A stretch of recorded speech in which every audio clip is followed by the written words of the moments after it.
Kit, there's been a 2-week break since the last time we talked, and obviously a lot of international football played at the time. How is the squad shaping up? Has anybody come back with any knocks or niggles? No, it's a bit of a worrying time when we're back at camp waiting to see all the boys flying back, hear how they are.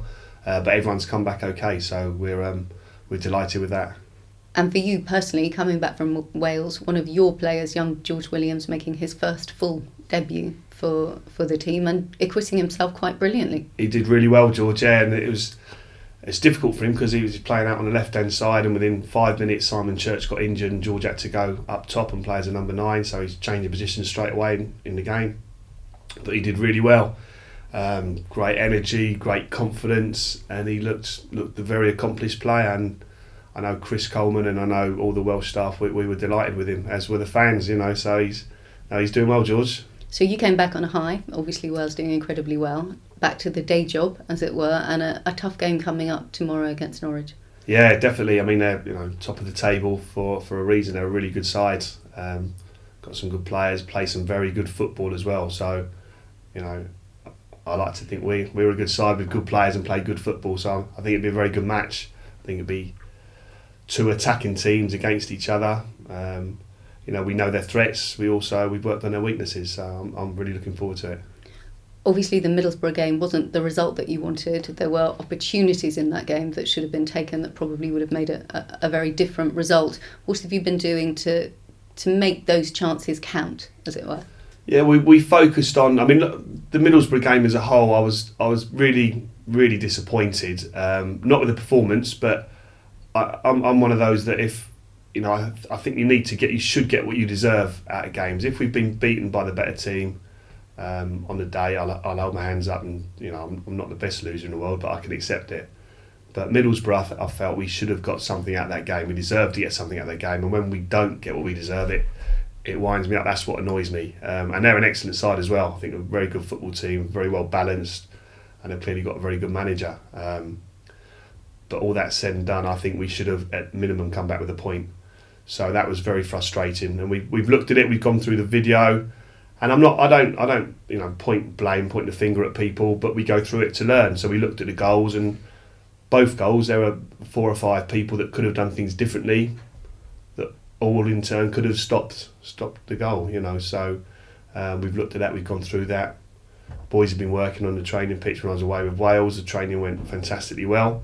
And you only missed a couple of days, really. Exactly, yeah. Think about the whole group and the other players that were missing. That's right. A lot of our boys were away, but even the way the training was structured, there's only actually a couple of days that I'm away for now, because with our game for Wales being Friday, Monday, it was only literally a few days I was away for. So I did miss it when I was away, but then obviously I've got a big job to do with Wales, so I was fully focused on that. But then as soon as the training finished for Wales, I was on the blower to Reedy and Gary Hall and Mark Pembridge back here to see how it all went. And like I say, the boys really responded well, and we're really pleased with the shift and the work they put in. You lost Fernando for 4 weeks, I think, was the prognosis after the Middlesbrough game. Are you confident that you have enough in the squad and enough backup for that, losing that position? Yeah, Fernando's was a blow because he was doing really well for us, and he's a real character within the group as well. But he's progressing really well as well, actually. So we're very pleased with the work he's been doing, and he's certainly on track for getting back in. But no, we've got a lot of numbers in the squad without doubt.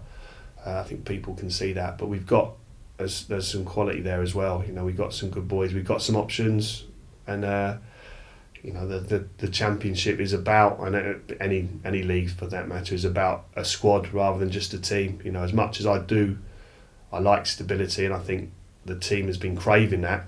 There's going to be injuries, there's going to be suspensions, illness, all these sort of things, loss of form for people. And 6 games in 2 weeks, which is a lot of football. Yeah. Well, we're now 7 games in 21 days. Yeah, so it's a real run of games, and it's going to be challenging physically for everyone. There's no getting away from it. I think you need to be sort of creative, potentially with the squad, and but you need to involve a lot of common sense as well with decisions you do and decisions you make. So.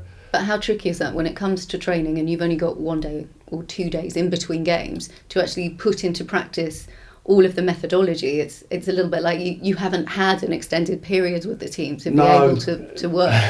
No, that's been a problem. Because obviously the timing you get is the international break. We've got so many players away, so you can't really get the work into the boys you want then, because you got quite a few key players not about.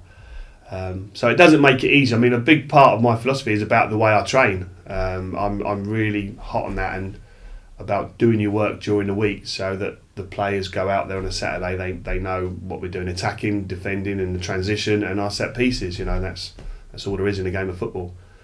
So it's again, we've had to be creative how we've got all that information on board. A lot of it has been on the videos in the analysis suite and walkthroughs the day before training and things like that. But the players, the information we've given them, they've taken on board very, very well. And there is, in my opinion, a continued constant improvement. And that's all I can ask for from this group of players. And they keep on working. They've got a strong mentality. They take on information well and then process it and put it in place. And the improvement, I hope, is there for everyone to see. We can't end without talking about the speculation that's in the press about the names that have been linked with the football club. How does that affect Kit Symons? How are you feeling about tomorrow's game? How are the squad reacting to what gets written? I don't think it affects the squad. The boys have been brilliant, and I think footballers, club in, club out, as long as they get the right work and they're given the right information, they feel that they're looked after and treated properly, then they'll be focusing on the games. They're professionals and they get on with it, and they've been excellent. So, and for Kit? It is what it is. I know for a fact that the owner will do the right thing for this football club in the long term, which is what I fully expect, and that's going through this process, which will take time. And I'm quite comfortable with that. As long as we get the right person and the right decisions are made for the long term good of Fulham, I'm happy. The performance and the crowd against Bolton were fantastic. How important is it that they are like that tomorrow for the game against Norwich? Well, that was an amazing night, and I've got to say I'm still got goosebumps thinking about it now. It's fantastic. But listen, if we give another solid, good performance, then these great fans will get right behind us. I know, so can't wait. We all wish you the best of luck. Thank you.